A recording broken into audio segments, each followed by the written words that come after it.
훈련기 주제에 전쟁터에서 뭘 할 수 있겠어요? 그 훈련기가 방금 중국산 무기로 도배된 난공불락의 요새를 지도에서 지워버렸습니다. 연일 쏟아지는 포탄과 국경을 넘어오는 적의 위협 앞에 동남아의 하늘은 그야말로 절망 그 자체였습니다.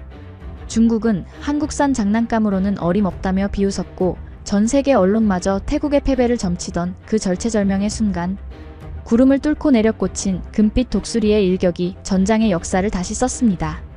비웃음은 비명으로, 조롱은 경악으로 바뀐 기적의 현장. 대체 대한민국은 저 작은 날개에 어떤 괴물을 숨겨놓았던 걸까요? 전 세계가 숨죽인 그 통쾌한 참교육의 실체, 지금 바로 공개합니다. 지금 당장 위성화면 확대해. 저게 대체 뭡니까? 펜타곤 지하 3층 전략 상황실의 두꺼운 철문 너머로 브래들리 장군의 고함 소리가 복도까지 울려 퍼지고 있었습니다. 저는 손에 들고 있던 에스프레소 잔이 미세하게 떨리는 것을 느끼며 깊은 한숨을 내쉬었죠. 솔직히 말씀드리면 그 순간 저는 짜증이 솟구쳤습니다. 고작 동남아시아 국경지대에서 벌어진 국지전 때문에 제 황금 같은 휴식이 방해받았다는 사실이 못 견디게 불쾌했으니까요. 상황실 문을 열고 들어서자 매캐한 전자장비 냄새와 식은땀 냄새가 코를 찔렀습니다. 수십 명의 분석관들이 모니터 앞을 정신없이 뛰어다니고 있었고 붉은색 경고등은 마치 심장 박동처럼 불규칙하게 깜빡거리고 있더군요. 거대한 메인 스크린에는 태국과 캄보디아 국경지대의 열화상 지도가 띄워져 있었는데 그곳은 이미 시뻘건 불길로 뒤덮여 지옥도나 다름없었습니다. 오셨습니까? 벤스 고문관. 이것 좀 보십시오. 상황이 심각합니다.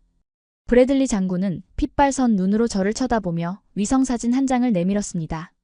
사진 속에는 캄보디아 국경 너머 울창한 정글 속에 숨겨진 거대한 포신들이 하늘을 향해 입을 벌리고 있는 모습이 선명하게 찍혀 있었죠.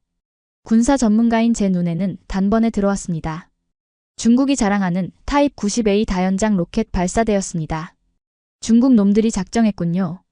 사거리 40km에 달하는 로켓을 민간인 구역 근처까지 전진 배치했습니다. 이건 단순한 위협 사격이 아닙니다. 국경 도시 전체를 불바다로 만들겠다는 선전포고나 다름없지 않겠습니까? 제가 냉정하게 분석하자 장군은 고개를 끄덕이며 마른 세수를 했습니다. 그런데 말입니다. 제 시선을 사로잡은 건 적들의 무기가 아니었습니다.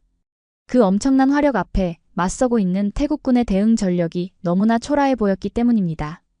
태국 공군 기지에서 출격 준비 중인 기체들의 식별 코드를 확인한 저도 모르게 헛웃음을 터뜨리고 말았습니다. 장군님, 지금 제 눈이 잘못된 건 아니겠죠? 태국이 F-16을 놔두고 고작 이걸 출격시킨다는 겁니까?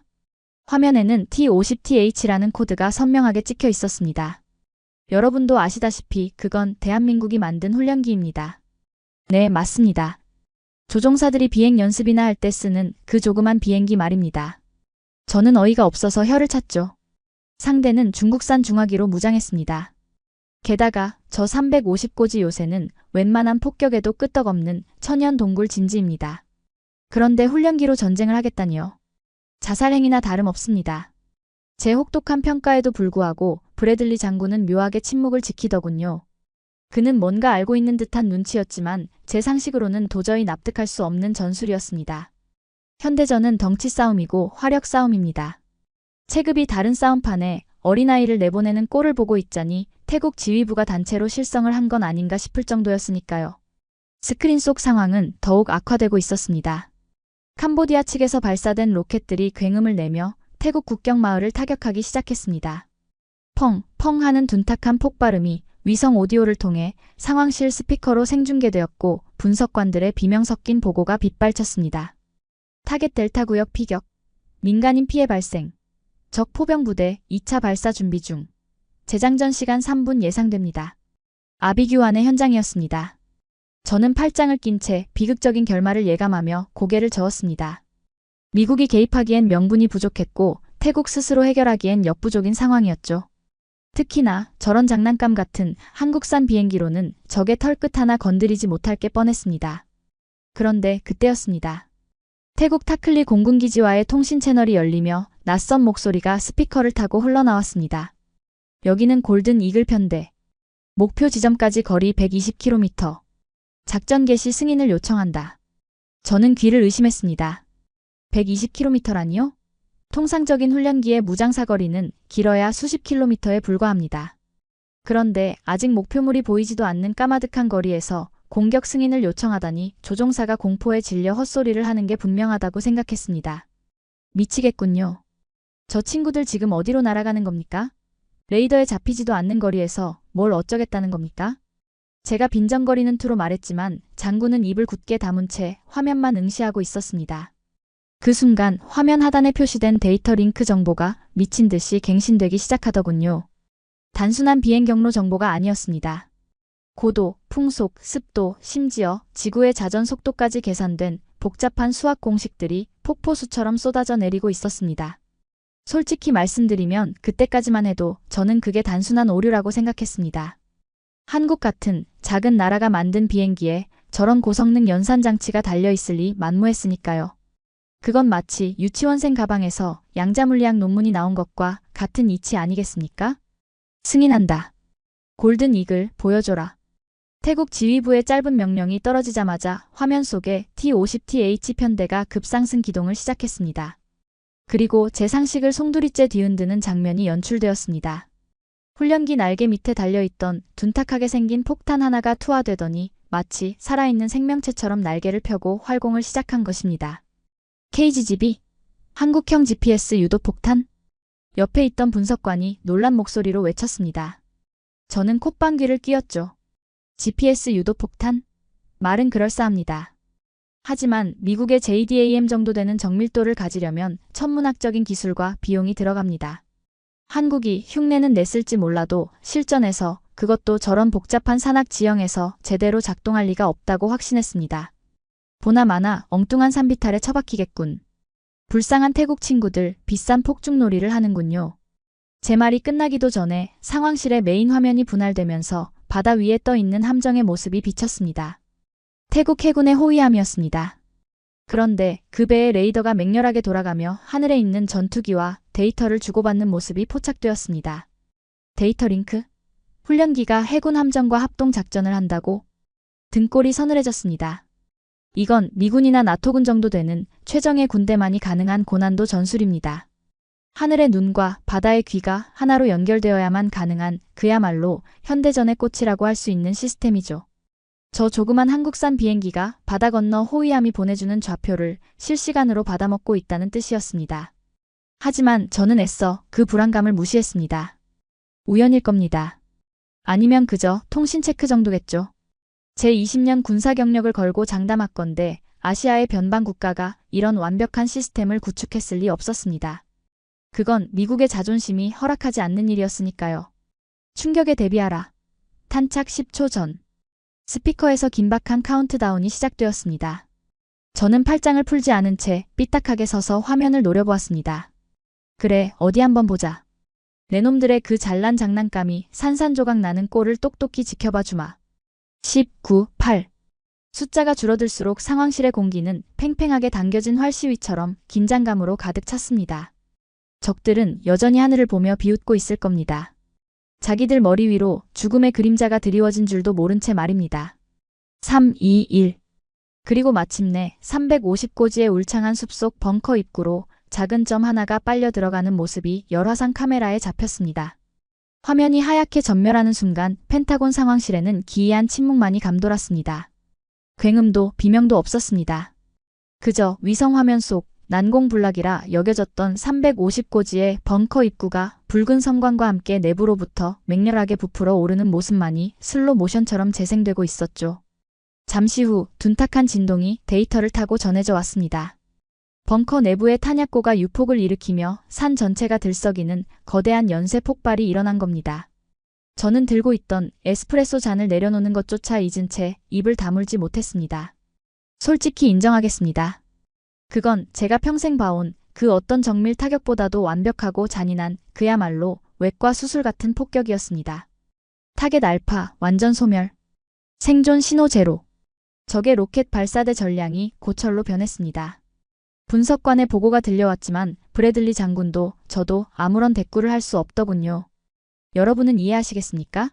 F-22나 B-2 스텔스 폭격기가 한 일이 아니었습니다. 고작 훈련기로 개조된 우리가 장난감이라고 비웃었던 그 한국산 경공격기가 해낸 일이었으니까요. 저는 급히 키보드를 두드려 폭격 직전의 텔레메트리 데이터를 불러왔습니다. 분명 우연일 거라 확신했습니다. 바람이 도와줬거나 중국산 벙커가 부실하게 지어졌거나 아니면 우리가 모르는 사이에 미 공군의 정찰 자산이 몰래 표적 지시를 해줬을 거라고 의심했기 때문입니다. 그런데 말입니다. 모니터에 뜬 로그 기록을 본 순간 저는 뒤통수를 세게 얻어맞은 듯한 충격을 받고 말았습니다. 이게 말이 됩니까? 로그에는 믿을 수 없는 궤적이 찍혀 있었습니다. 투하된 KGB 유도폭탄은 곧바로 목표물로 떨어지지 않았습니다. 마치 살아있는 독수리처럼 산맥의 능선을 타고 활공하더니 벙커 입구가 위치한 산의 뒷면으로 급선회하여 수평으로 꽂혀 들어갔더군요. 그건 중력을 거스르는 듯한 기동이었습니다. 더욱 놀라운 것은 오차 범위였습니다. CEP 0.8m?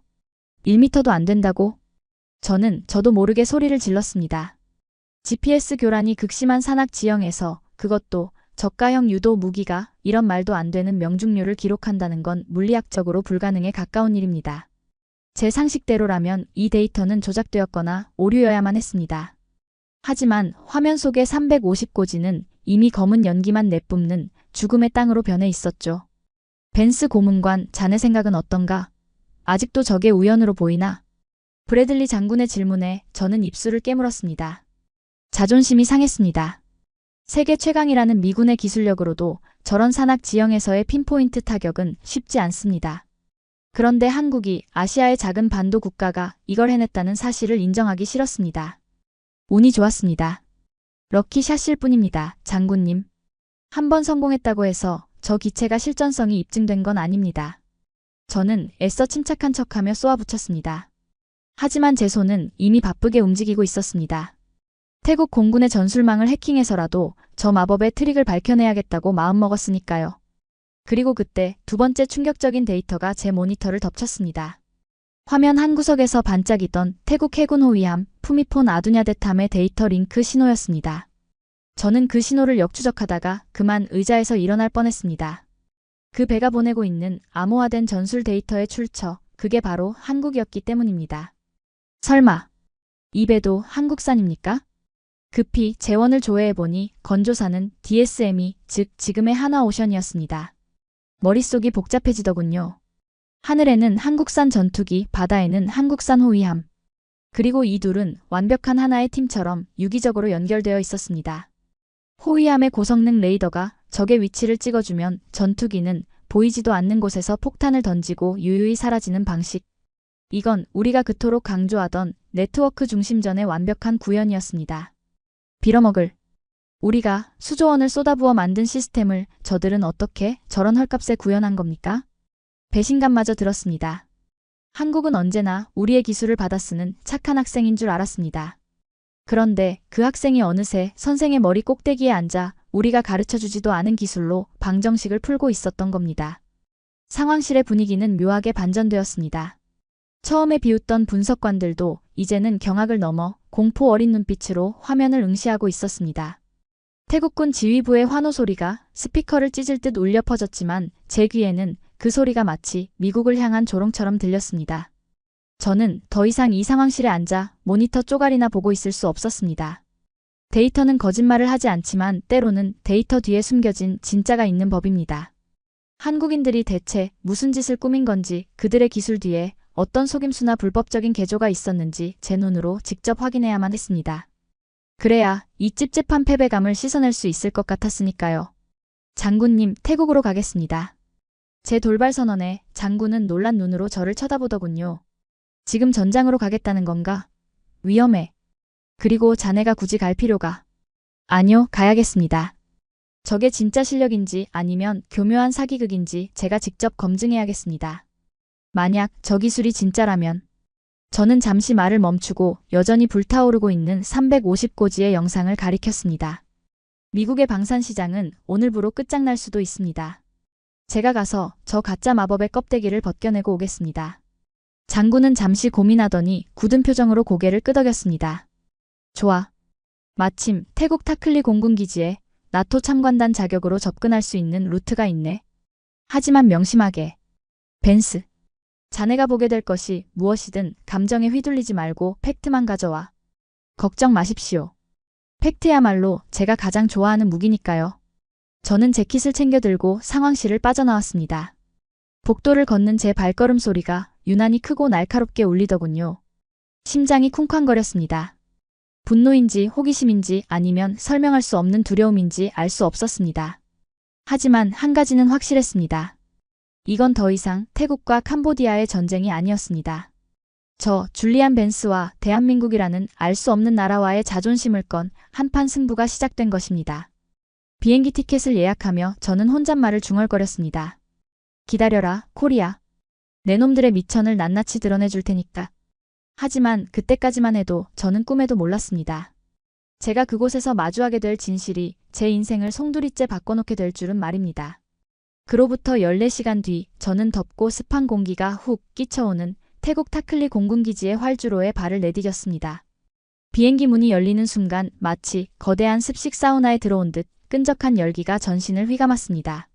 섭씨 38도를 웃도는 태국의 살인적인 폭염에 활주로의 아지랑이가 시야를 어지럽게 뒤흔들고 있더군요.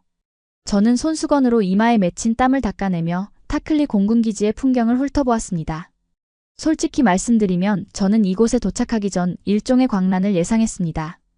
불과 몇 시간 전 훈련기 따위로 적의 난공불락 요새를 날려버리는 기적을 연출했으니 말입니다.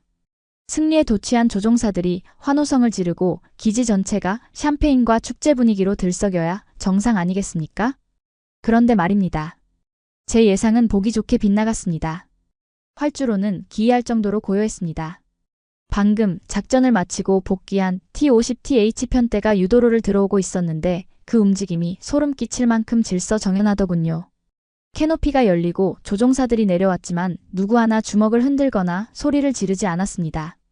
그들은 그저 묵묵히 정비요원들에게 엄지손가락 하나를 척 들어 보일 뿐 마치 방금 전쟁터가 아니라 가벼운 아침 조깅을 마치고 온 사람들처럼 차분했습니다.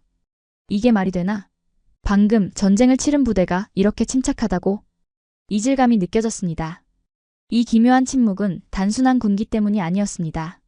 무언가 더 깊고 무거운 마치 폭풍의 눈 속에 들어와 있는 듯한 서늘한 압박감이 기지 전체를 짓누르고 있었죠. 저는 안내장교의 뒤를 따르며 선글라스 너머로 주위를 날카롭게 살폈습니다. 저의 목표는 명확했습니다. 이 말도 안 되는 승리의 배후 바로 한국에서 파견된 기술 지원팀인 카이 엔지니어들을 찾아내는 것이었습니다. 훈련기를 전략 폭격기로 둔갑시킨 그들의 마법이 사실은 미국의 기술을 훔친 불법 개조이거나 데이터 조작일 것이라는 제 가설을 증명해야 했으니까요. 이쪽입니다. 한국 기술팀은 보안상 제3경납고를 단독으로 사용합니다.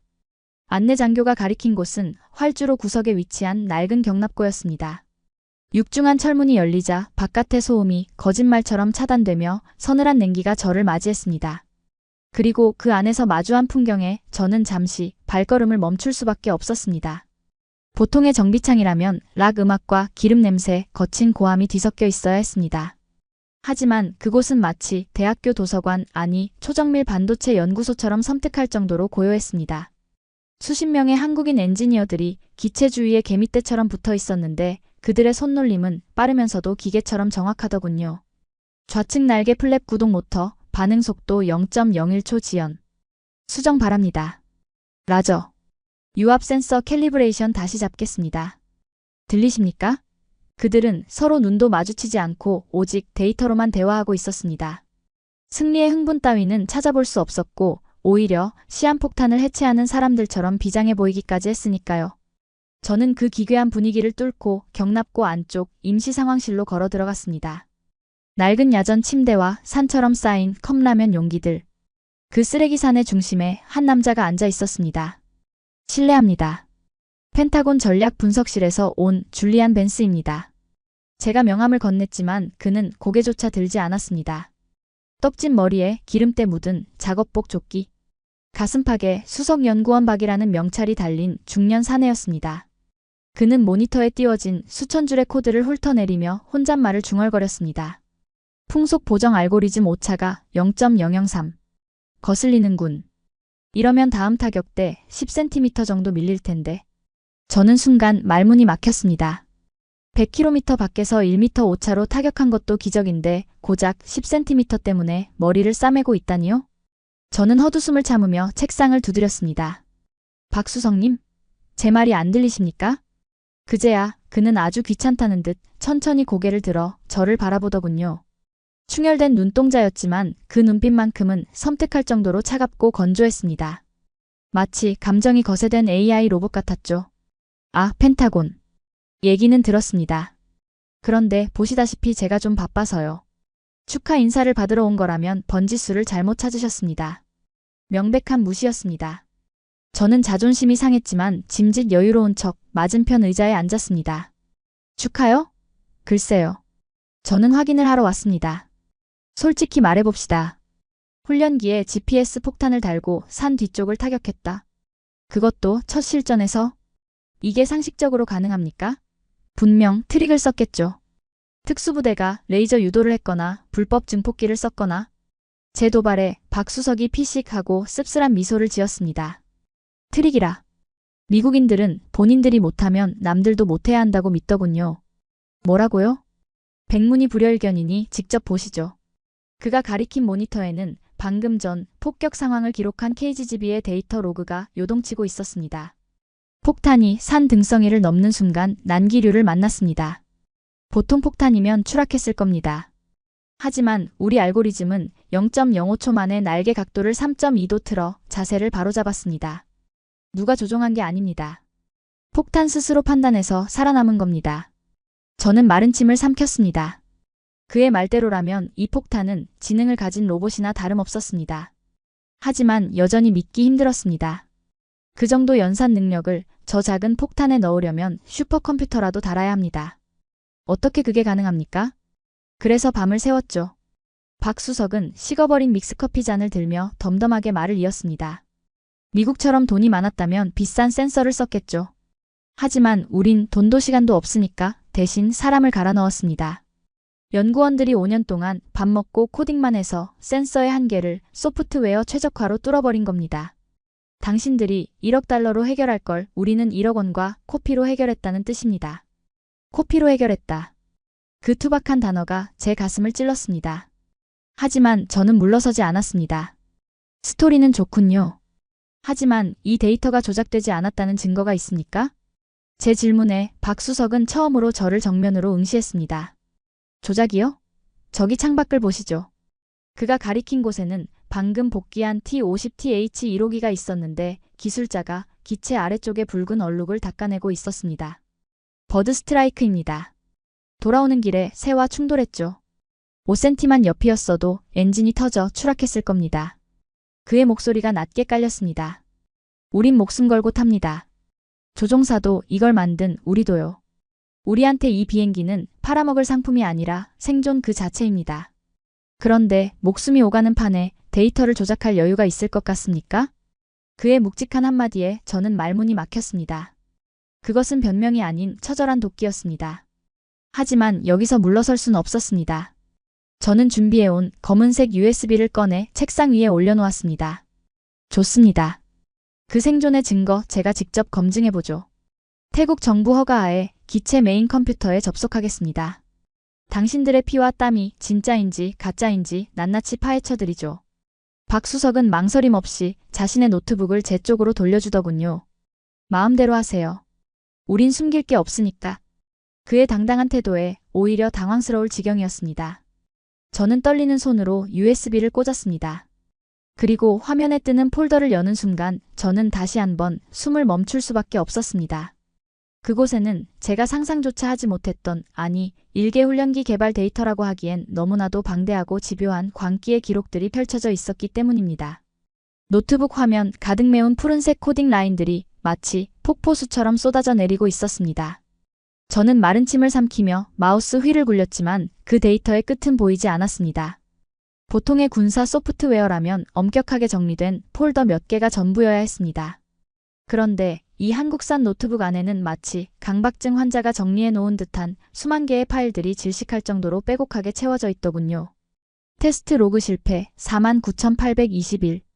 시뮬레이션 제시도 502. 파일 이름들을 보는 순간 제 등골로 식은땀 한 방울이 찌릿하게 흘러내렸습니다. 5만 번? 시뮬레이션을 5만 번이나 돌렸다고? 믿을 수가 없었습니다. 보잉이나 로키드 마틴 같은 거대 기업들도 비용 문제 때문에 시뮬레이션은 수천 번 내외에서 끝내고 나머지는 실제 비행 데이터로 때우는 게 관례입니다. 그런데 이들은 고작 유도 키트 하나를 개발하기 위해 사람이 할 수 있는 물리적 한계를 넘어선 횟수의 실험을 반복했던 겁니다. 저는 떨리는 손으로 마우스를 움직여 소스 코드 폴더를 클릭했습니다. 분명 어딘가에 미국의 기술을 베낀 흔적이 있을 거라 확신했으니까요. F-16의 비행 제어 코드를 몰래 복사했거나 적어도 미군의 데이터 링크 프로토콜을 훔쳐다 썼을 게 뻔하다고 생각했습니다. 그래야만 이 말도 안 되는 성능이 설명되니까요. 하지만 화면에 뜬 코드를 해독하는 순간 저는 숨이 턱 막히는 기분을 느꼈습니다. 이건 리눅스 기반? 아니, 완전히 독자적인 아키텍처잖아. 그것은 제가 알던 미군의 복잡하고 무거운 코드가 아니었습니다. 군더더기라곤 하나도 없는 마치 뼈와 근육만 남은 육상 선수처럼 가볍고 날카로운 코드였습니다. 미국의 코드가 안전성과 보안을 위해 수많은 이중 잠금 장치를 걸어놓은 거대한 성이라면 한국의 코드는 오직 목표물을 타격하기 위해 존재하는 날카로운 화살 같았습니다. 어떻습니까? 우리 아이들 꽤 날렵하죠? 어느새 제 등 뒤로 다가온 박수석이 종이컵에 믹스커피를 휘휘 저으며 말을 걸더군요. 저는 소스라치게 놀라 노트북을 닫을 뻔했습니다. 그의 목소리에는 묘한 여유가 묻어 있었는데 그게 저를 더 미치게 만들었습니다. 당신들, 대체 무슨 짓을 한 겁니까? 이 데이터 링크 알고리즘, 나토 표준보다 데이터 전송 속도가 0.3초나 빠릅니다.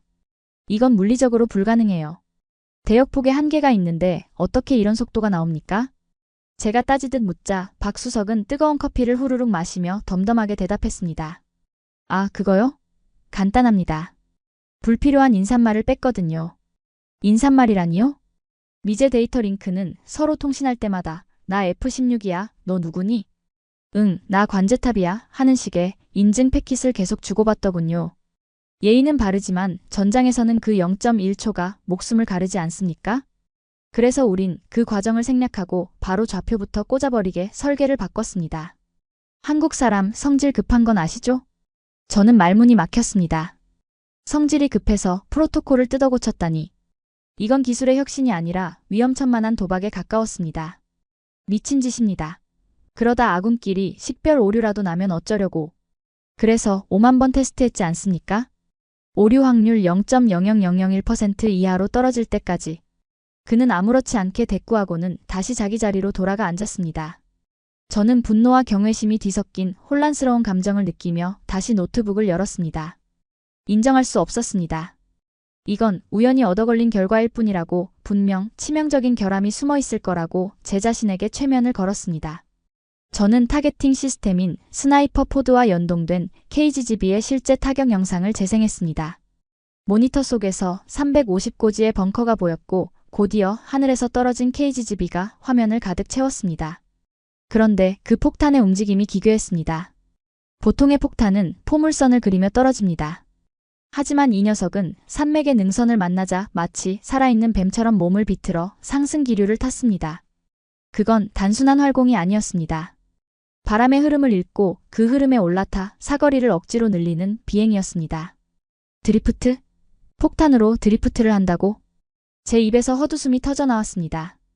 영상 속 데이터 로그에는 풍향, 북서풍 15m 매초, 보정각, 플러스 4.2도라는 수치가 실시간으로 찍히고 있었는데 그 반응 속도가 인간의 신경계보다 빨랐습니다. 이건 사기야. 3만 달러짜리 멍텅구리 폭탄에 날개만 달았다고 해서 이런 기동이 나올 수는 없어. 30만 달러짜리 미사일도 이렇게는 못 움직인다고. 저는 화면을 노려보며 중얼거렸습니다. 제 20년 군사 지식이 송두리째 부정당하는 기분이었습니다. 미국은 더 비싼 센서, 더 강력한 엔진을 달아 문제를 해결해 왔습니다. 그게 자본의 힘이자 미국의 방식이었죠. 하지만 한국은 가진 게 없으니 있는 것을 쥐어짜고 깎아서 극한의 효율을 만들어낸 겁니다. 그것은 기술이라기보다는 일종의 처절한 예술에 가까웠습니다. 저는 도저히 참을 수가 없어 자리에서 벌떡 일어났습니다. 데이터 따위는 더 이상 보고 싶지 않았습니다. 눈으로 직접 확인해야 했습니다. 저 기체 어딘가에 숨겨진 속임수를 찾아내야만 이 패배감을 씻을 수 있을 것 같았으니까요. 박수석, 비행기 좀 보겠습니다. 맘대로 하세요. 만지지는 마시고. 아직 엔진이 뜨거우니까. 그의 건성어린 대답을 뒤로하고 저는 경납고 중앙에 세워진 T-50TH 1호기로 다가갔습니다. 가까이에서 본 기체는 생각보다 작고 날렵했습니다. F-16을 닮았지만 훨씬 더 압축된 느낌이었죠. 저는 기체의 기수 부분 A사 레이더가 들어있는 레이돔 쪽을 유심히 살폈습니다. 분명 레이더 냉각 장치에 문제가 있을 거야. 저 작은 기수에 대용량 레이더를 넣었으니 열을 감당 못해서 금방 고장 나겠지. 그것이 제 마지막 희망이었습니다. 발열 문제는 모든 고성능 레이더의 숙명이니까요. 저는 정비용 사다리를 타고 올라가 열려있는 레이돔 내부를 들여다보았습니다. 그리고 그곳에서 저는 또 한 번 경악하고 말았습니다. 복잡한 액체 냉각 파이프가 얽혀 있을 거라 예상했던 그곳에는 놀랍게도 단순한 공랭식 구조와 함께 손바닥만한 팬 몇 개가 돌아가고 있었습니다. 이게 다라고? 너무나도 단순한 구조였습니다. 아니, 허술해 보이기까지 했습니다. 그런데 레이더 모듈의 온도를 나타내는 게이지는 믿을 수 없을 만큼 안정적인 정상 범위를 가리키고 있더군요. 어떻게 이런 말도 안 되는 열 관리가 가능한 건지 이해가 되지 않아 고개를 갸웃거리던 찰나. 레이더 모듈 구석에 검은색 매직으로 적힌 작은 글씨가 눈에 들어왔습니다. 바람길 확보 완료. 배선 정리 목숨 걸고 할 것. 김 기장. 순간 머리를 한 대 얻어맞은 것 같았습니다. 첨단 기술의 비밀이 고작 배선 정리였다니요? 자세히 보니 수천 가닥의 전선들이 마치 예술작품처럼 정교하게 꼬여서 공기가 흐르는 통로를 전혀 막지 않도록 결박되어 있었습니다. 기계가 한 것이 아니었습니다. 사람의 손으로 한 가닥 한 가닥 따내린 수공예품이었습니다. 저는 떨리는 손으로 그 전선 뭉치를 만져보려다 멈칫했습니다. 그 전선 하나하나에 서려 있는 한국 기술자들의 지문이 보이는 것 같았기 때문입니다. 그들은 수십억짜리 냉각장치를 달 돈이 없어서 전선을 꼬고 또 꼬아 바람이 지나갈 길을 만든 겁니다. 하. 저도 모르게 실소가 터져나왔습니다. 이건 반칙이었습니다. 아니, 반칙을 넘어서 경외감이 들 정도였습니다. 미국 엔지니어들은 매뉴얼에 없는 짓은 절대 하지 않습니다. 하지만 이들은 매뉴얼이 없으면 만들어서라도, 아니, 몸을 갈아서라도 문제를 해결해내고 있었습니다. 그때 제 주머니 속의 위성 전화가 요란하게 울리기 시작했습니다. 발신자는 펜타곤. 브래들리 장군이었습니다. 저는 퍼뜩 정신을 차리고 전화를 받았습니다. 벤스입니다. 벤스. 지금 당장 확인해봐. 중국 쪽에서 난리가 났어. 장군의 목소리는 평소답지 않게 다급했습니다. 방금 중국 국방부에서 항의 성명이 날아왔네. 자기들 레이더에 아무것도 안 잡혔는데 로켓 기지가 증발했다면서 미군이 스텔스기를 투입한 거 아니냐고 길길이 날뛰고 있어. 자네 거기서 뭘 본 건가? 태국 애들이 스텔스 도료라도 바른 건가? 스텔스? 저는 눈앞에 있는 T-50TH의 매끈한 동체를 바라보았습니다. 스텔스 도료 따위는 발려있지 않았습니다. 그저 낡고 투박한 하지만 구석구석 사람의 손때가 묻은 회색 페인트뿐이었죠. 아닙니다, 장군님. 스텔스는 없습니다. 뭐? 그럼 대체 어떻게 중국산 방공망을 뚫은 거야? 무슨 마법이라도 부렸다는 건가? 마법. 그래요, 어쩌면 이건 마법일지도 모릅니다. 헝그리 정신이라는 이름에 한국인들만이 부릴 수 있는 지독하고 슬픈 마법 말입니다. 저는 목이 메어오는 것을 느끼며 갈라진 목소리로 대답했습니다. 마법은 아닙니다. 다만 저는 레이돔 안쪽에 적힌 목숨 걸고 할 것이라는 문구를 다시 한번 바라보았습니다. 다만 그들은 우리가 잊어버린 걸 가지고 있습니다. 데이터보다 무서운 집착 말입니다. 전화를 끄는 제 손은 여전히 미세하게 떨리고 있었습니다. 이제 인정해야만 했습니다. 이 기체는 가짜가 아니었습니다. 그리고 제가 무시했던 그 훈련기는 지금 이 순간 전 세계에서 가장 위험하고 효율적인 포식자로 진화해 있었습니다. 하지만 제 충격은 여기서 끝이 아니었습니다. 경납고 밖에서 웅성거리는 소리와 함께 또 다른 국면이 저를 기다리고 있었으니까요. 전화기의 통화 종료 버튼을 누르는 제 손끝이 미세하게 떨리고 있었습니다. 펜타곤의 다급한 목소리가 끊어지자마자 경납고의 두꺼운 철문을 뚫고 날카로운 사이렌 소리가 고막을 찢을 듯 파고 들어왔습니다. 위잉. 공습 경보였습니다. 아니, 정확히 말하면 전파 공습을 알리는 전자전 경보였죠. 기지 내의 모든 조명이 불안하게 깜빡거리기 시작했고 조금 전까지 멀쩡하던 태국 공군의 통신 모니터들이 일제히 노이즈를 일으키며 비명을 질렀습니다. 젠장, 이게 무슨 일입니까? 제가 소리치며 주위를 둘러보자 안내 장교가 사색이 된 얼굴로 상황실로 뛰어들어왔습니다. 벤스 고문관님, 통신망이 먹통입니다. 중국 쪽에서 강력한 재밍 전파를 쏘고 있습니다. 레이더, 관제탑, 인터넷까지 전부 마비됐습니다. 상황은 명백했습니다. 자신의 최신 무기가 박살난 것에 분노한 중국이 물리적 보복 대신 비겁한 전자전 공격을 감행한 겁니다. 그들은 태국 공군의 눈과 귀를 멀게 해서 방금 올린 승리를 우연이나 오류로 덮어버리려는 속셈이 분명했으니까요. 그런데 말입니다. 그 아수라장 속에서 유일하게 평온한 곳이 있었습니다. 바로 박수석과 한국 엔지니어들이 있는 구석진 자리였습니다. 기지의 모든 모니터가 지지직거리며 검게 변해가는 와중에도 그들의 노트북 화면만큼은 흔들림 없이 푸른색 코드를 뱉어내고 있었거든요. 박수석, 지금 뭐 하는 겁니까? 빨리 시스템 셧다운 하십시오. 이대로면 회로가 다 타버립니다. 제가 다급하게 소리쳤지만 박수석은 들은 채도 하지 않았습니다. 오히려 그는 입가에 묘한 미소를 띠며 마치 기다렸다는 듯 키보드를 두드리기 시작했습니다. 오라고 하세요. 손님 맞을 준비는 진작에 끝났으니까. 그의 태연함에 기가 찼지만 저는 본능적으로 깨달았습니다. 지금 이 상황이 제가 찾던 진짜 비밀을 볼 수 있는 기회라는 것을 말입니다. 저는 흔들리는 조명 아래서 박수석의 책상 위에 놓여있던 붉은색 외장 하드디스크를 발견했습니다. 아까는 보지 못했던 보안 등급 1급이라는 스티커가 붙은 물건이었죠. 저는 엔지니어들이 중국의 해킹 공격을 방어하느라 정신이 팔린 틈을 타 그 하드디스크를 제 노트북에 연결했습니다. 손에 땀이 차서 마우스가 미끄러질 뻔했습니다. 떨리는 손으로 폴더를 여는 순간 프로젝트 유령이라는 기이한 이름의 파일이 눈에 들어왔습니다. 클릭하는 순간 암호 입력창이 떴습니다. 하지만 저는 당황하지 않았습니다. 아까 박수석이 흘리듯 말했던 1950이라는 숫자가 뇌리를 스쳤기 때문입니다. 그들이 그토록 집착하는 과거. 설마 하는 마음으로 1950-0625를 입력했습니다. 띵! 거짓말처럼 잠금이 풀렸습니다. 그리고 화면에 뜬 문서를 읽어내려가던 저는 다리에 힘이 풀려 그 자리에 주저앉고 말았습니다. 그것은 단순한 기술 문서가 아니었습니다. 그것은 대한민국이 미국 몰래 준비해온 소름 끼치는 독립선언서나 다름없었으니까요. 저는 화면 속 문장을 소리내어 읽기 시작했습니다. 제 목소리가 경납고의 사이렌 소리에 묻히지 않도록 또박또박 그리고 처절하게 말입니다. 본 고스트 프로토콜은 미군의 GPS가 차단되거나 동맹국의 데이터 링크가 끊기는 고립 상황을 전제로 작동한다. 위성 신호가 없을 시 KGB 유도폭탄은 지형 대조 항법과 영상인식 AI를 통해 스스로 위치를 찾는다. 이때 모든 연사는 중앙 서버가 아닌 각각의 폭탄이 분산 처리하여 집단 지성을 발휘한다. 이해가 되십니까? 저는 전율했습니다. 미국은 항상 중앙 통제를 고집합니다. 위성이 꺼지면 미군의 첨단 무기는 고철 덩어리가 됩니다. 그런데 한국은 최악의 상황, 즉 미국이 도와주지 않는 상황을 가정하고 이 시스템을 만든 겁니다. 문서는 계속되었습니다. 비고 우리는 1950년의 겨울을 기억한다. 탄약이 없어 돌을 던져야 했던 그날의 치욕을 다시는 반복하지 않는다. 누군가의 허락 없이도 우리는 끝까지 싸울 것이다. 허락 없이도 싸운다.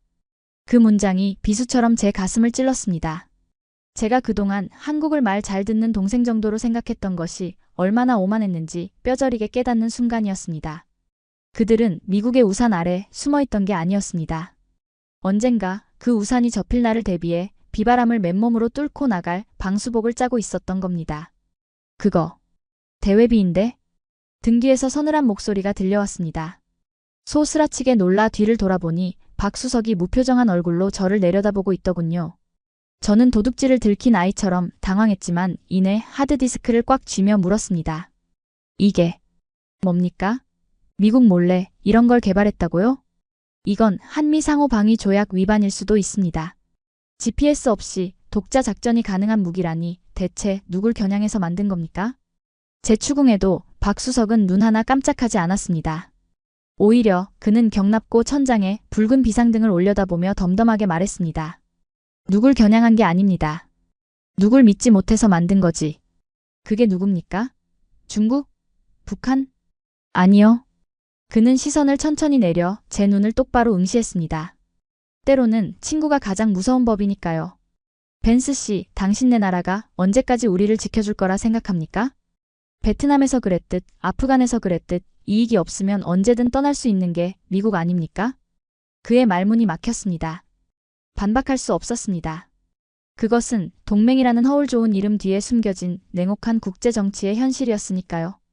바로 그때 제 노트북 화면이 붉게 물들기 시작했습니다. 그리고 찢어지는 듯한 경고음과 함께 팝업창 하나가 떴습니다. 경고 시스템 침입 감지됨 발신지 IP202.106 XXX 베이징. 왔군요. 박수석이 짧게 내뱉었습니다. 기지의 전력이 차단된 탓에 오직 노트북 화면의 불빛만이 그의 얼굴을 기괴하게 비추고 있었습니다.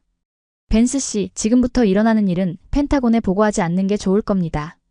당신네 정보국이 알면 기절초풍할 테니까. 무슨 소리입니까? 중국 놈들이 우리 서버의 백도어를 찾고 있거든요. 훔쳐갈 기술이 있나 해서. 그는 자신의 자리로 돌아가더니 엔터키를 세게 내리쳤습니다. 그런데 어쩌죠? 우린 뒷문 따위 안 만드는데. 들어오는 문은 있어도 나가는 문은 지옥으로 연결해놨거든요. 그 순간 경납고 밖에서 웅성거리던 소음이 비명으로 바뀌었습니다. 불이야. 통신실에 불이 났다. 안내장교가 다시 뛰어들어오며 소리쳤습니다. 중국의 해킹이 기지 내 전력망을 과부하시켜 물리적인 화재를 일으킨 겁니다. 매캐한 연기가 경납고 안으로 스며들기 시작했고 스프링클러가 터지며 물줄기가 쏟아져 내렸습니다. 박수석, 피해야 합니다. 여기 있다간 질식해요. 제가 그의 팔을 잡고 끌었지만 그는 꿈쩍도 하지 않았습니다. 쏟아지는 물줄기를 맞으며 그는 젖은 안경을 벗어 던지고 모니터를 노려보았습니다. 아직 안 끝났어. 이 쥐새끼들이 감히 우리 소스 코드를 건드려? 10년 동안 컵라면 먹으면서 짠 코드야. 니들이 가져갈 수 있는 건 쓰레기 데이터뿐이다. 그의 손가락이 보이지 않을 정도로 빠르게 움직였습니다. 그것은 방어가 아니었습니다. 역공이었습니다. 태국 기지의 서버를 미끼로 던져주고 역으로 중국 해커 부대의 위치를 추적하고 있었던 겁니다. 잡았다. 박수석의 입에서 짧은 탄성이 터져 나왔습니다. 그리고 제 노트북 화면에 믿을 수 없는 좌표 하나가 찍혔습니다. 목표 조준 완료. 61398 부대 상하이 상태 노출됨. 이 미친 사람들아. 중국 인민해방군 사이버 부대 본거지를 역해킹했다고요? 이건 전쟁 행위입니다. 제가 경악하며 소리쳤지만 박수석은 피 묻은 입술을 닦으며 광기 어린 미소를 지어 보였습니다. 전쟁? 이건 전쟁이 아닙니다. 벤스 씨. 그는 모니터에 뜬 전송 버튼 위에 손가락을 올렸습니다. 이건 청구서입니다. 남의 기술을 훔치려 한 대가를 치르게 해줘야죠. 쾅! 그가 엔터키를 누르는 순간 기지 밖에서 거대한 폭발음이 들려왔습니다. 중국의 재밍장치가 과열되어 터진 것인지 아니면 또 다른 무언가가 작동한 것인지 알 수 없었습니다. 하지만 확실한 건 하나였습니다. 이 작은 경납고 안에 있는 한국인들은 지금 전 세계를 상대로 위험한 도박을 벌이고 있다는 사실. 그리고 저는 그 도박판의 한가운데에 인질처럼 갇혀버렸다는 사실이었습니다. 어둠 속에서 붉은 비상등만이 돌아가는 그 순간 저는 깨달았습니다. 제가 상대하고 있는 건 단순한 기술자들이 아니었습니다. 그들은 펜 하나, 키보드 하나로 강대국의 목을 겨눌 준비가 되어 있는 훈련된 전사들이었습니다. 그리고 제 주머니 속 전화기가 다시 울리기 시작했습니다. 발신자 표시 제한. 직감이 말해주더군요. 이번엔 펜타곤이 아니라 훨씬 더 위험한 곳에서 걸려온 전화라는 것을. 받지 마세요. 박수석의 경고가 들렸지만 제 손은 이미 통화 버튼을 누르고 있었습니다. 본능이었습니다. 이 지옥 같은 상황을 통제할 수 있는 누군가가 혹시라도 저를 구해줄 수 있을지도 모른다는 얄팍한 희망 때문이었죠. 하지만 수화기 너머에서 들려온 목소리는 구원이 아닌 사형 선고나 다름없었습니다. 벤스 고문관. 현명한 선택을 하길 바랍니다. 기계음으로 변조된 억양조차 알 수 없는 차가운 목소리. 등골이 오싹해졌습니다. 누구십니까? 펜타곤입니까? 지금 당장 그 경납고에서 나오십시오. 그리고 당신이 본 모든 것을 잊으세요. 3분 뒤 그곳은 전기 누전으로 인한 화재로 전소될 예정입니다. 물론 안에 있는 사람들도 포함해서 말이죠. 뭐라고요? 당신들 지금 미쳤어? 여기 미 국방부 소속 인원이 있다고. 유감스럽게도 사고는 국적을 가리지 않습니다. 3분 남았습니다.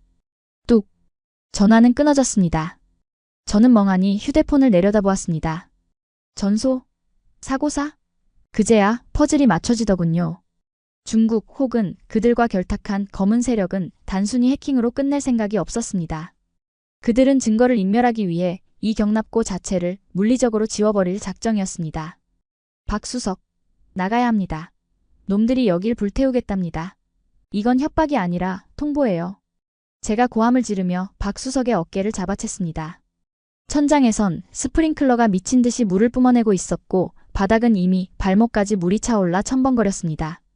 매캐한 연기와 비릿한 쇠 냄새가 뒤섞여 숨을 쉬기조차 힘들었죠. 그런데 말입니다. 이 아수라장 속에서 저는 기이한 광경을 목격했습니다. 보통의 사람들이라면, 아니 매뉴얼대로 훈련받은 미국 엔지니어들이라면 당장 하던 일을 멈추고 비상구로 달려갔을 겁니다. 데이터는 백업하면 되고 장비는 보험 처리를 하면 되니까요. 하지만 이 한국인들은 달랐습니다. 서버 젖으면 안 돼. 비닐 가져와. 아니 옷이라도 벗어. 그들은 도망치기는커녕 입고 있던 작업복과 조끼를 벗어 뜨거운 서버 렉을 덮고 있었습니다. 자신의 살이 찢어지든 폐에 연기가 차든 상관없다는 듯이 말입니다. 한 연구원은 넘어져 무릎이 깨져 피가 흐르는데도 바닥에 떨어진 외장 하드디스크를 주워 품에 안고 웅크리고 있더군요. 마치 폭격을 피하는 어미새가 알을 품듯이 온몸으로 데이터를 지키고 있었습니다. 미친. 당신들 도대체 왜 이러는 겁니까? 목숨보다 데이터가 중요해요?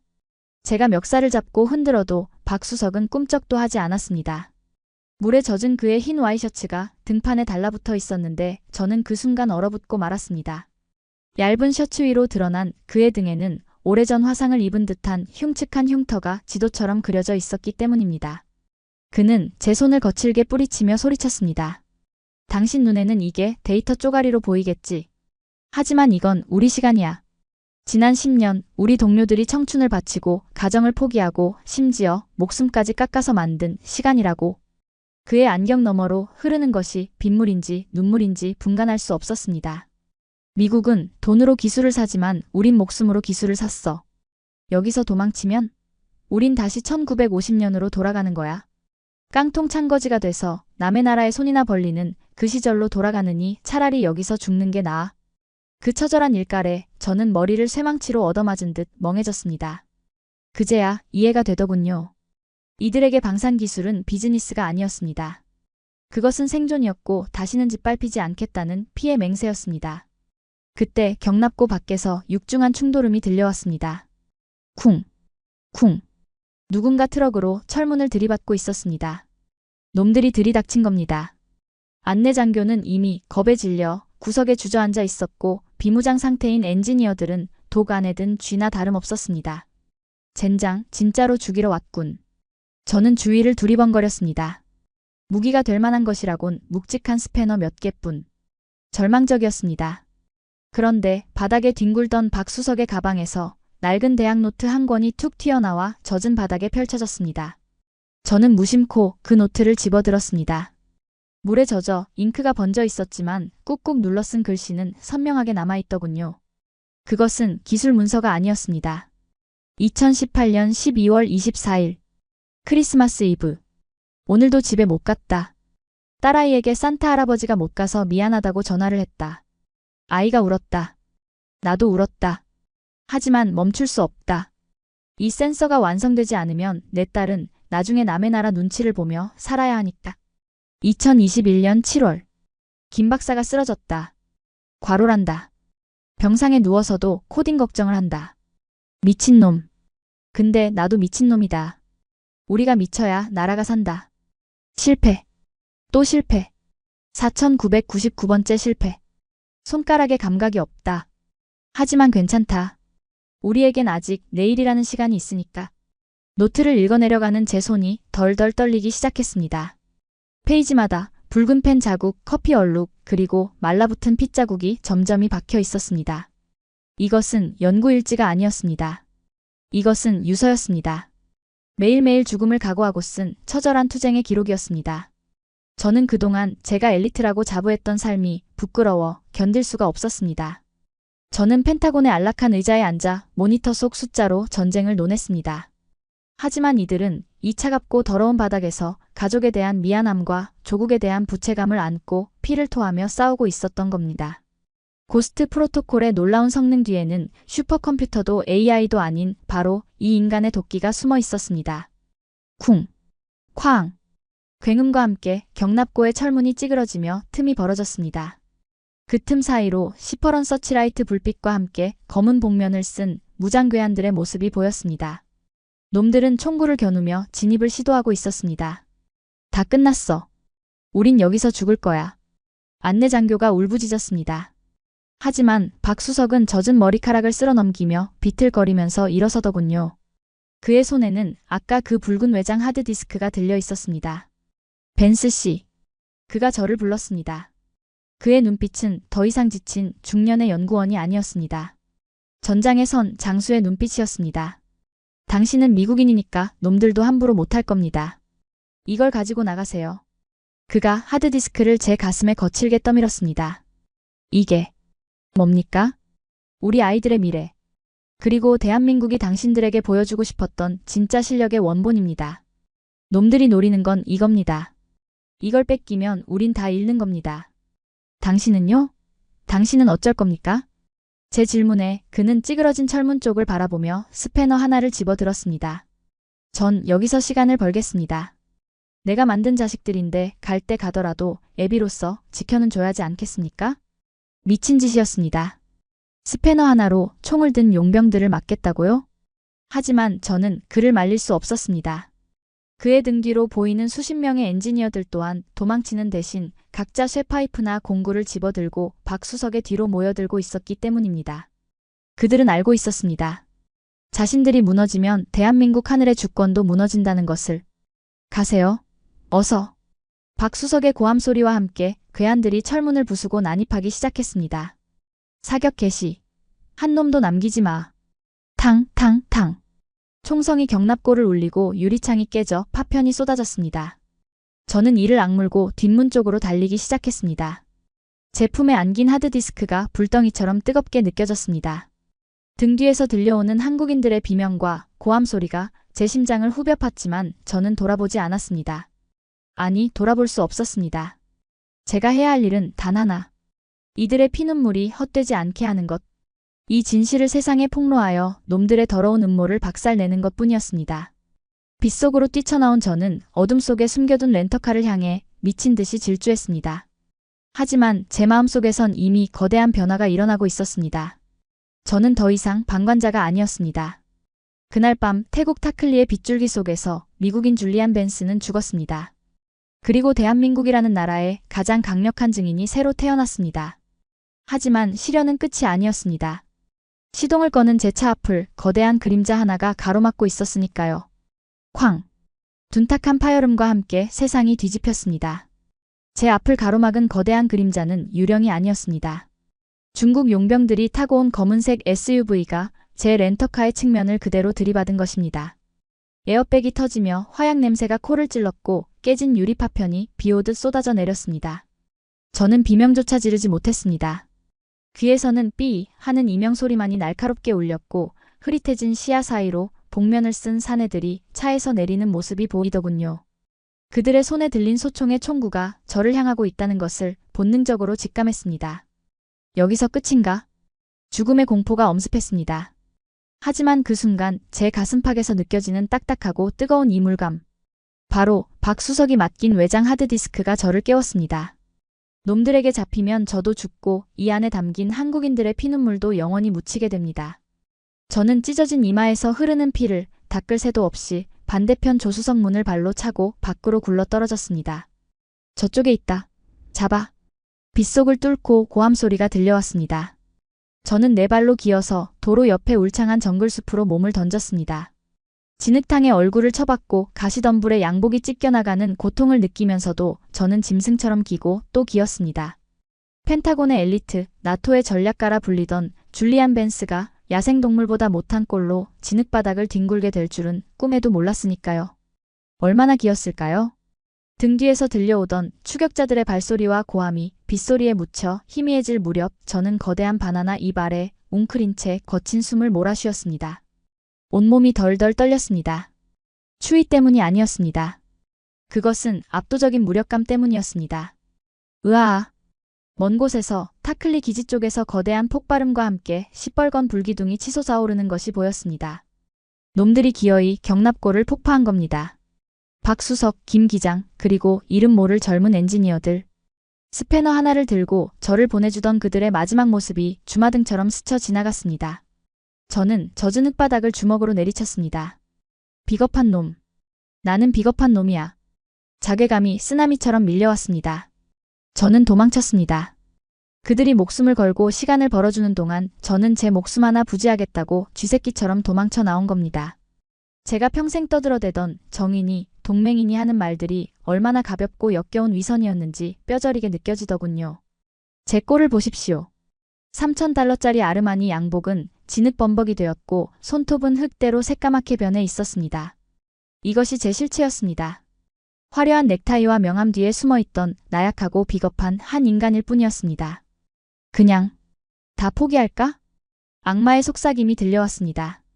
지금이라도 하드디스크를 저 진흙 속에 파묻고 미국 대사관으로 도망가서 나는 아무것도 못 봤다고 하면 살 수 있을 겁니다. 박수석의 죽음은 안타깝지만 어차피 약소국의 비극은 역사 속의 흔한 일 아니겠습니까?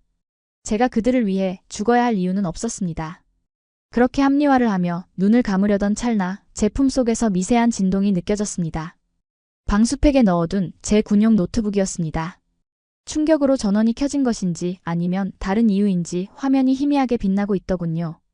그리고 그 화면에는 제가 연결해둔 외장 하드디스크에 자동 실행 팝업이 떠 있었습니다. 파일 열림 마지막 편지. mp4 자동 재생. 저는 홀린 듯이 화면을 응시했습니다. 영상 속에는 박수석이 흔들리는 카메라를 보며 앉아 있었습니다. 배경을 보니 경납고 화장실인 듯 했습니다. 그의 얼굴은 지금보다 조금 더 젊어 보였지만 눈빛은 여전히 피로에 절어 있었죠. 반갑습니다. 이 영상을 보고 있다면 저는 아마 이 세상 사람이 아니거나 놈들에게 잡혀 있겠군요. 영상 속에 박수석이 덤덤하게 말했습니다. 빗소리가 타닥타닥 들려오는 정글 속에서 그의 목소리는 마치 유령의 속삭임처럼 제 귓가에 꽂혔습니다. 우리는 알고 있습니다. 중국이나 혹은 다른 누군가가 언젠가 우리를 덮칠 거라는 걸. 우리가 만든 기술이 그들의 패권을 위협하니까요. 그래서 보험을 하나 들어뒀습니다. 그는 품에서 낡은 수첩을 꺼내 보였습니다. 아까 제가 주었던 급히 묻은 대학 노트였습니다. 이 하드디스크에는 단순히 기술 설계도만 있는 게 아닙니다. 지난 10년 우리 연구원 150명이 주고받은 500만 건의 이메일, 메신저 대화, 그리고 회의 녹취록이 전부 암호화되어 담겨 있습니다. 그가 씁쓸하게 웃더군요. 우리가 컵라면을 먹으며 나눈 농담, 아픈 아이를 걱정하는 문자 기록, 그리고 작은 부족으로 실험을 멈춰야 했을 때 흘린 눈물까지. 이 안에는 우리의 삶이 고스란히 들어 있습니다. 저는 숨을 멈췄습니다.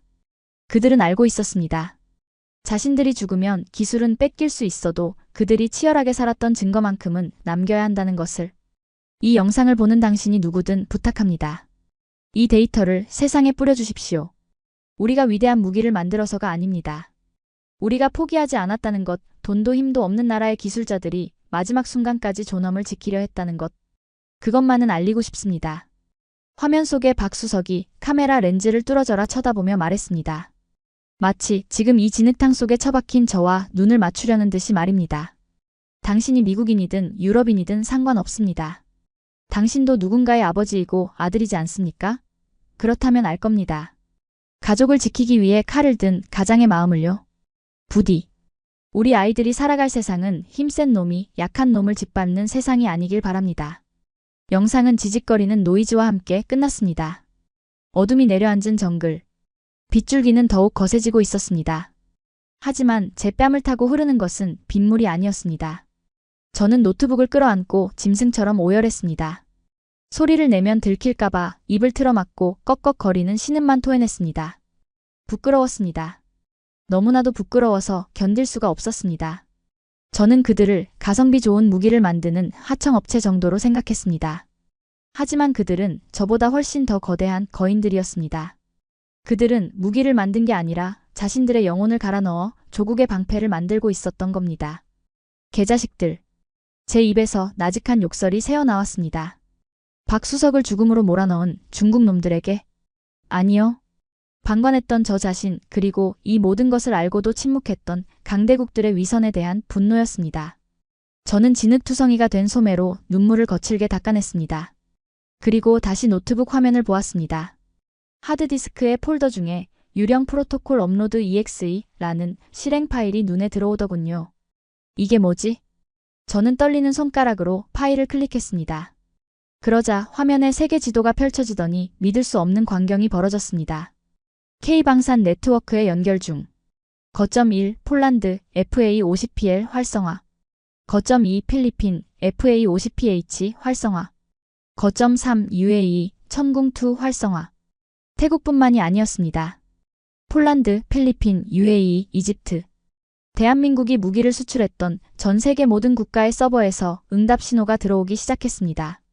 초록색 점들이 지도 위에서 하나둘씩 켜지더니 거대한 거미줄처럼 연결되고 있었습니다.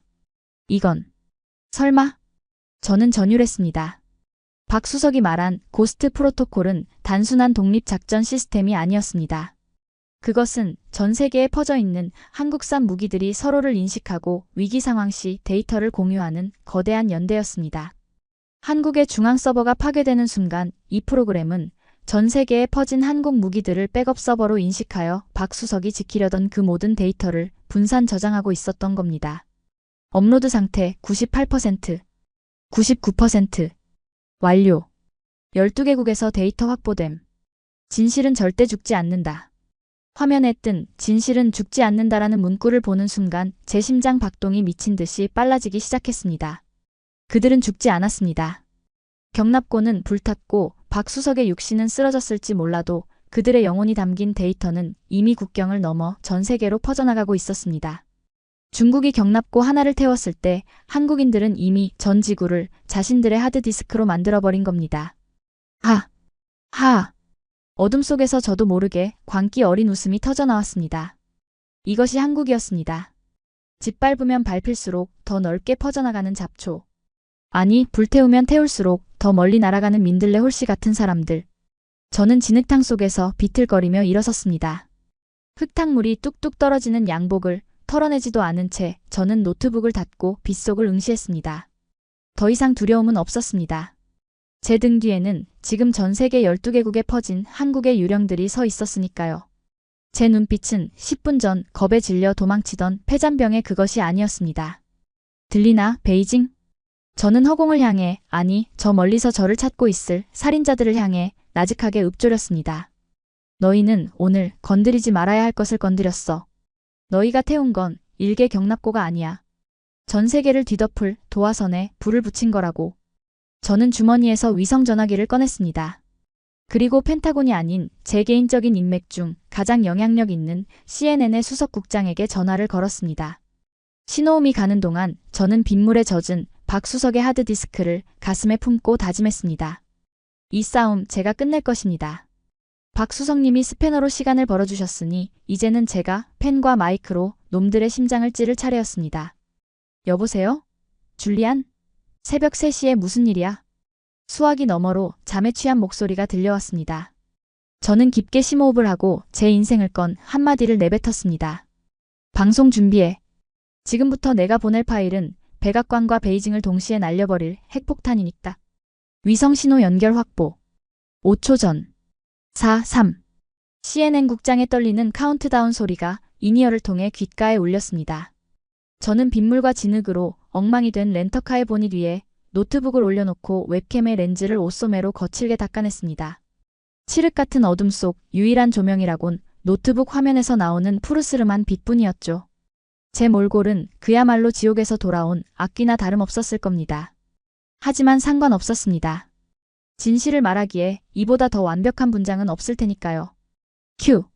신호가 떨어짐과 동시에 제 노트북 화면 한 구석에 라이브라는 붉은 글자가 떴습니다. 화면 분할된 반대쪽에는 워싱턴 스튜디오의 앵커, 그리고 베이징에서 위성 연결된 중국 외교부 대변인 왕 리의 얼굴이 보였습니다. 그는 방금까지 기름진 얼굴로 거짓말을 늘어놓고 있었던 참이었습니다. 다시 한번 말씀드리지만 태국 타클리 기지의 폭발 사고는 유감입니다. 하지만 이는 한국산 장비의 노후화와 정비 불량이 원인입니다. 한국 엔지니어들이 안전수칙을 무시하고 과도한 전력을 쓰다가 배전반이 터진 것으로. 그 뻔뻔한 목소리를 듣는 순간 제 안의 마지막 이성 한 조각이 툭 하고 끊어지는 소리가 들리더군요. 저는 심호흡을 할 겨를도 없이 카메라를 노려보며 입을 열었습니다. 닥치십시오. 제 목소리는 낮았지만 방송 오디오를 찢을 만큼 날카로웠습니다. 스튜디오의 앵커가 놀라 숨을 들이키는 소리가 들렸고 왕 대변인의 눈이 휘둥그레졌습니다. 누구십니까? 지금 생방송 중에. 내 이름은 줄리안 벤스. 전 펜타곤 전략 분석관이자 당신들이 방금 정비불량이라고 매도한 그 현장의 유일한 생존자입니다. 저는 피 묻은 제 얼굴을 카메라에 바짝 들이댔습니다. 잘 봐라. 이게 정비불량으로 다친 상처로 보이나? 아니면 당신들이 보낸 용병들의 개머리판에 찢긴 상처로 보이나? 전 세계 2억 명이 시청하는 뉴스 채널에 정적만이 감돌았습니다. 왕 대변인은 당황하여 시선을 피하려 했지만 저는 그에게 틈을 주지 않았습니다. 여러분, 중국은 거짓말을 하고 있습니다. 그들은 오늘 밤 태국에 있는 한국 공군 경납고를 습격했습니다. 그 안에 있는 엔지니어들을 죽이고 기지를 불태웠습니다. 왜냐고요? 저는 품에서 젖은 외장 하드디스크를 꺼내 들어보였습니다. 이 안에 담긴 진실이 두려웠기 때문입니다. 그들은 한국의 기술이 자신들의 레이더망을 무력화시켰다는 사실을 감추기 위해 산 사람들을 불태우는 만행을 저질렀습니다. 이봐요. 방송 끊어. 저 미친 사람의 말을 듣지 마시오. 이건 조작입니다. 왕 대변인이 고함을 지르며 화면을 가리려 했지만 저는 이미 준비해둔 엔터키를 눌렀습니다. 늦었어. 이미 전송은 끝났다. 그 순간 뉴스 화면이 강제로 전환되었습니다. 제가 보낸 고스트 프로토콜의 실행 화면이 전 세계 안방극장의 TV를 점령해버린 겁니다. 세계 지도가 펼쳐지고 대한민국이 수출한 무기들이 있는 12개 국가의 위치에 초록색 불빛이 켜지는 그 압도적인 광경 말입니다. 보이십니까? 지금 지도 위에 켜진 저 불빛들. 저게 바로 당신들이 그토록 무시하던 한국산 무기들입니다. 폴란드의 FA-50, UAE의 천궁, 필리핀의 호위함. 당신들이 태국에서 서버 하나를 태웠을 때 이 무기들은 서로를 백업 서버로 인식하고 데이터를 분산 저장했습니다. 저는 화면 속의 지도를 가리키며 씹어뱉듯 말을 이었습니다. 당신들은 경납고 하나를 태우면 끝날 줄 알았겠지. 하지만 당신들은 벌집을 건드렸어. 그것도 전 지구적으로 연결된 아주 지독한 벌집을 말이야. 화면 속의 초록색 점들이 붉은색으로 바뀌기 시작했습니다. 그것은 단순한 데이터 백업 신호가 아니었습니다. 각국의 한국산 무기들이 위협을 감지하고 레이더를 전투 모드로 전환했다는 뜻이었습니다. 지금 이 순간부터 전 세계 12개국에 배치된 한국산 레이더들이 공유하는 모든 정보가 실시간으로 공개될 겁니다. 중국군의 이동 경로, 숨겨둔 미사일 기지, 그리고 방금 타클리 기지를 공격한 용병들의 무전 신호까지 전부 다. 말도 안 돼. 저런 기술이 가능할 리가 없어. 미국도 성공 못한 기술이야. 왕 대변인이 얼굴이 사색이 되어 중얼거렸습니다. 그의 오만하던 표정은 온데간데 없고 마치 귀신을 본 듯한 공포만이 남아있더군요. 가능해. 왜냐하면 이건 기술이 아니라 생존 본능이니까. 저는 젖은 노트북 화면을 띄워 박수석의 마지막 일기장 페이지를 카메라에 비췄습니다. 잉크가 번져 흐릿했지만 딸에게 라고 적힌 글씨만큼은 선명했습니다. 이건 단순한 코딩 덩어리가 아닙니다. 돈이 없어 컵라면으로 끼니를 때우면서도 다시는 내 자식에게 약소국의 서름을 물려주지 않겠다는 한국 아버지들의 피눈물입니다. 당신들은 돈으로 기술을 샀겠지만 이 사람들은 목숨으로 미래를 샀습니다. 감히 당신 따위가 태워 없앨 수 있는 게 아니란 말입니다. 제 목소리는 이제 절규에 가까웠습니다. 앵커도 시청자들도 심지어 펜타곤의 장군들도 숨을 죽인 채 제 입만 바라보고 있었습니다. 그때였습니다. 화면 하단에 긴급 속보 자막이 뜨기 시작했습니다. 속보, 폴란드 공군, 우리 형제들을 건드리지 마라. FA-50편대 긴급 출격 대기. 속보, 필리핀 국방부, 타클리 기지 공격에 대한 해명 요구. 중국 대사 초치. 보이십니까? 이것이 바로 연대의 힘이었습니다. 한국이 심어놓은 신뢰의 씨앗들이 위기의 순간에 거대한 숲이 되어 중국을 포위하기 시작한 겁니다. 단순히 무기를 팔아먹은 관계가 아니었습니다. 한국은 그들에게 자주 국방이라는 꿈을 팔았고 그 꿈을 공유한 나라들이 이제 하나의 거대한 동맹이 되어 움직이고 있는 것이었죠. 왕 대변인은 덜덜 떨리는 손으로 이니어를 빼 던지더니 화면 밖으로 도망치듯 사라졌습니다. 빈 의자만이 덩그러니 남은 그 화면은 중국의 완벽한 패배를 상징하는 명장면이 되었습니다. 저는 깊은 한숨을 내쉬며 마지막으로 카메라를 응시했습니다. 비가 그치고 구름 사이로 희미한 새벽빛이 비치고 있었습니다. 오늘 밤 당신들은 한국의 경납고를 태웠습니다. 하지만 명심하십시오. 당신들이 태운 건 건물이 아니라 도화선이었습니다. 그리고 그 폭발은 저는 잠시 말을 멈추고 붉게 충혈된 눈으로 그러나 그 어느 때보다 확신에 찬 눈빛으로 선언했습니다. 이제 시작입니다. 방송 신호가 끊어지는 순간 저는 털썩 주저앉고 말았습니다. 온몸의 긴장이 풀리며 손가락 하나 까딱할 힘조차 없었으니까요. 하지만 제 가슴속은 그 어느 때보다 뜨겁게 타오르고 있었습니다. 해냈다는 성취감? 아니요. 약속을 지켰다는 안도감이었습니다. 박수성님 보고 계십니까? 당신이 목숨 걸고 지킨 데이터 제가 전 세계에 뿌렸습니다. 이제 놈들은 감히 당신들을 그리고 대한민국을 건드리지 못할 겁니다. 그때 제 노트북으로 이메일 알림 하나가 띠링 하고 울렸습니다. 발신자는 알 수 없음. 하지만 저는 직감적으로 알 수 있었습니다. 제목 고맙습니다. 벤스 씨. 내용은 없었습니다. 대신 첨부 파일 하나가 있었는데 그것은 타클리 기지 인근 숲속의 CCTV 영상 캡처본이었습니다. 흐릿한 화질이었지만 저는 그 사진을 보자마자 짐승처럼 울부짖을 수밖에 없었습니다. 사진 속에는 숲속 나무 뒤에 웅크리고 앉아있는 박수석과 엔지니어들의 모습이 찍혀 있었습니다. 그들은 살아있었습니다. 놈들이 들이닥치기 직전 기지 지하에 숨겨진 낡은 배수로를 통해 탈출에 성공한 겁니다. 흙투성이가 된 얼굴로 서로의 어깨를 감싸 안고 있는 그들의 모습. 살았어. 살았다고. 저는 진흙탕 바닥을 뒹굴며 웃고 또 울었습니다. 비극인 줄 알았던 이야기가 사실은 완벽한 희극이었다는 사실에 감사하고 또 감사했습니다. 그들은 기술만 천재적인 게 아니었습니다. 생존에도 천재적이었습니다. 그 긴박한 순간에 서버를 미끼로 던져주고 자신들은 유유히 쥐구멍으로 빠져나간 겁니다. 유령이라는 작전명은 기술뿐만 아니라 그들 자신을 가리키는 말이었는지도 모릅니다. 죽은 줄 알았는데 살아 돌아오고 없어진 줄 알았는데 등 뒤에 서 있는 존재들. 날이 밝아오고 있었습니다. 멀리서 미군 구조 헬기의 로터 소리가 들려왔습니다. 저는 진흙범벅이 된 넥타이를 풀어 던지고 하늘을 올려다보았습니다. 태국의 아침 하늘을 가르며 날아오르는 T-50TH 한 대가 보였습니다. 밤새 주인 잃은 둥지를 지키다 주인이 돌아오자마자 다시 날개를 펴고 비상하는 금빛 독수리. 그 날개 아래로 찬란한 태양이 떠오르고 있었습니다. 그것은 단순히 하루의 시작이 아니었습니다.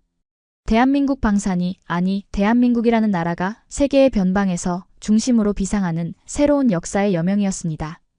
구조 헬기가 일으키는 거센 모래바람에 눈을 뜰 수조차 없었지만 저는 그 자리에 못 박힌 듯 서서 흔들리는 갈대숲을 응시하고 있었습니다. 잠시 후 수풀을 헤치고 걸어 나오는 검은 실루엣들. 흙투성이가 된 작업복, 헝클어진 머리카락, 서로를 부축하며 절뚝거리는 걸음걸이.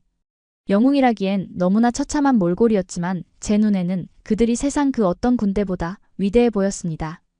가장 선두에 선 박수석이 저를 발견하고는 피식 웃으며 다가오더군요. 그의 안경은 어디서 깨졌는지 알이 하나 빠져 있었고 이마에는 붉은 생채기가 선명했습니다. 저는 아무 말도 하지 못한 채 제품 속에서 체온으로 뜨겁게 달궈진 외장 하드디스크를 꺼내 그에게 건넸습니다. 약속. 지켰습니다. 제 목소리는 울음기 때문에 형편없이 갈라져 나왔습니다.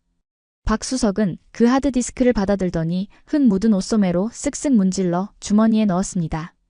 그러고는 제게 손을 내밀었는데 그 손은 기름때와 굳은 살 그리고 말라붙은 핏자국으로 엉망이 되어 있었습니다. 저는 주저없이 그 거친 손을 맞잡았습니다. 제 매끄러운 손과 그의 투박한 손이 얽히는 순간 찌릿한 전율이 팔을 타고 심장까지 전해져 오더군요. 그것은 단순한 악수가 아니었습니다. 지난 70년 폐허 속에서 맨손으로 기적을 일궈낸 대한민국이라는 나라의 거친 역사를 제가 직접 만지는 느낌이었으니까요. 고맙습니다, 벤스 씨. 덕분에 우리 아이들의 시간을 지켰습니다. 그의 덤덤한 인사에 저는 고개를 저었습니다. 지킨 건 제가 아니라 그들이었습니다. 저는 그저 그들의 치열했던 삶을 세상에 전달한 메신저에 불과했으니까요. 그로부터 불과 48시간이 지난 지금 저는 서울 광화문이 내려다 보이는 호텔 창가에 서서 이 기록을 남기고 있습니다. 창밖으로 보이는 서울의 풍경은 기이할 정도로 평화롭습니다. 크리스마스를 앞둔 거리는 화려한 루미나리에로 반짝이고 사람들은 웃으며 선물을 고르고 카페에서는 캐럴이 흘러나오고 있더군요. 아마 저 거리를 걷는 대부분의 사람들은 모를 겁니다. 불과 이틀 전 태국의 뜨거운 정글 속에서 자신들의 평범한 일상을 지키기 위해 누군가가 목숨을 걸고 불길 속으로 뛰어들었다는 사실을 말입니다. 방금 들어온 뉴스 속보를 보니 세상은 여전히 시끄럽습니다. 중국 외교부는 근거 없는 모략이라며 길길이 날뛰고 있고 백악관은 진상조사단을 파견하겠다며 분주하게 움직이고 있습니다. 폴란드와 필리핀, UAE 국방부는 한국에 대한 지지 성명을 냈고 한국 방산 기업들의 주가는 오늘 하루에만 상한가를 쳤다고 하더군요. 하지만 제가 보고 있는 건 그런 거창한 뉴스가 아닙니다. 제 책상 위에는 박수석이 작별 선물로 주고 간 그 물에 젖었던 낡은 대학 노트 한 권이 놓여 있습니다. 쭈글쭈글해진 종이 위에는 복잡한 수식 대신 그가 틈틈이 적어놓은 낙서들이 남아 있었습니다. 우리 딸 수능 대박 기원. 이번 프로젝트 끝나면 아내랑 제주도 여행 가기. 김 팀장, 제발 담배 좀 줄이자. 오래 살아서 비행기 뜨는 건 봐야지. 이 소박하고 평범한 소원들. 이것이 바로 대한민국을 지탱하는 진짜 힘이었습니다. 그들은 세계 정복을 꿈꾸는 야심가가 아니었습니다. 그저 내 가족과 소주 한 잔 기울일 수 있는 저녁. 아이들이 전쟁 걱정 없이 학교에 갈 수 있는 내일. 그 소소한 행복을 지키기 위해 악마와도 싸울 준비가 되어 있는 평범한 가장들이었으니까요. 저는 이제 알 것 같습니다. 왜 한국의 무기가 강한지를요. 그 차가운 쇠붙이 안에는 누구보다 평화를 사랑하지만 그 평화를 건드리는 자에게는 지옥 끝까지 쫓아가 응징하겠다는 한국인 특유의 한과 도끼가 서려 있기 때문입니다. 고스트 프로토콜은 꺼지지 않았습니다. 아니, 영원히 꺼지지 않을 겁니다. 지금 이 순간에도 대전의 연구소에서, 창원의 공장에서, 그리고 전 세계의 하늘과 바다에서 한국인들은 보이지 않는 유령이 되어 당신들의 자유를 지키고 있을 테니까요. 그러니 혹시라도 대한민국을 적으로 돌리려는 자가 있다면 저는 전직 펜타곤 전략가로서 마지막으로 충고하고 싶습니다. 절대 그들을 건드리지 마십시오. 당신이 그들의 잠자는 코털을 건드리는 순간 전 세계에 심어둔 수천 개의 한국제 유령들이 동시에 깨어나 당신의 심장을 겨눌 것입니다.